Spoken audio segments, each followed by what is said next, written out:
Guys, good afternoon. Tuturo ko po sa inyo kung paano ba ang tamang proseso ng paggamit ng automatic na sasakyan.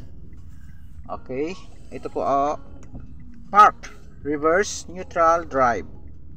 Ayan. Tapos po kunyari galing po tayo sa drive. Ayan. Ayan. Pag tumigil na po tayo, ayan, kagaya na naka-neutral. Naka-release po yung handbrake natin. Ayan. Ayan. Ito lang pong tamang proseso niya, no? Bago tayo mag-handbrake, bago mapunta tayo sa park, neutral muna natin. Yan, neutral. Yan po tama niyan. Yan, tapos handbrake. Pagka handbrake, ayun. Pataas na po tayo. Huwag po nating ugaliin yung dire-diretso. Yan po ang tamang proseso. Yan, para tumagal po yung ating transmission. Okay, salamat po.